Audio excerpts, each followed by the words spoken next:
He stood at the door, but fear kept him frozen. Fear that the truth would ruin everything. Fear that the daughter he had spent years searching for would reject him. Yet, he had no choice.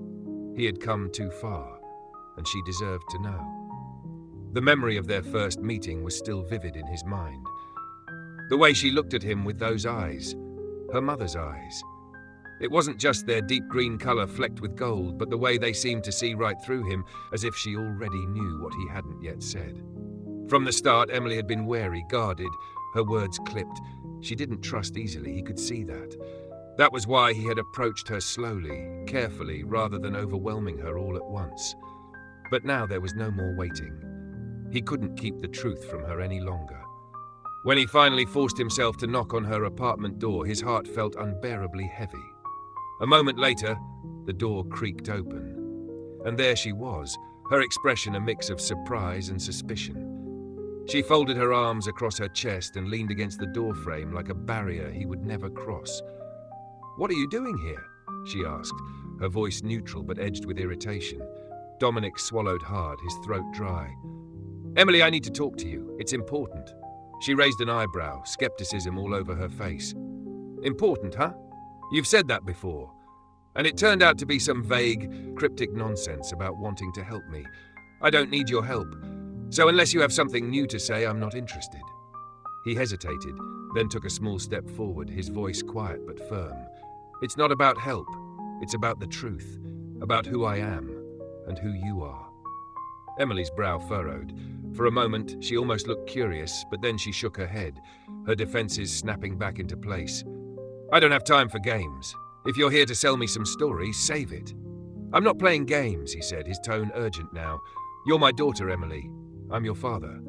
The words hung between them, heavy and undeniable. For a moment, Emily didn't move, didn't speak. Then, slowly, she let out a sharp, bitter laugh that cut through the silence like a knife. "You're joking, right? This is some kind of sick joke?" "No," Dominic said, shaking his head. "It's the truth. I've been looking for you for years. I didn't know about you until it was too late. Until—" "Stop," she interrupted, her voice rising. "Just stop. You don't get to show up out of nowhere and say that. You don't get to claim me like I'm some missing piece of your perfect little life. Where were you, huh? Where were you all my life?" Her words hit him like a blow, and he staggered under their weight. "I didn't know," he said again, his voice breaking. "If I had known—" "But you didn't," she snapped. Her arms dropped to her sides, her fists clenched. "You didn't know, and you didn't care, because people like you don't have to care. You have money, power, everything you could ever want, and now you want this too? You don't get to have me. I'm not some charity case to make you feel better about yourself." "That's not what this is," Dominic said, his voice pleading. "Emily, I had no idea you existed. If I had known, if I could go back and change things, I would. But I can't.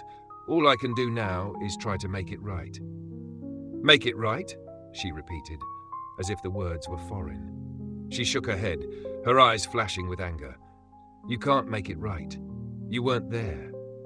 You weren't there when I needed someone, when I was scared and alone and had no one to turn to. I don't need you now either.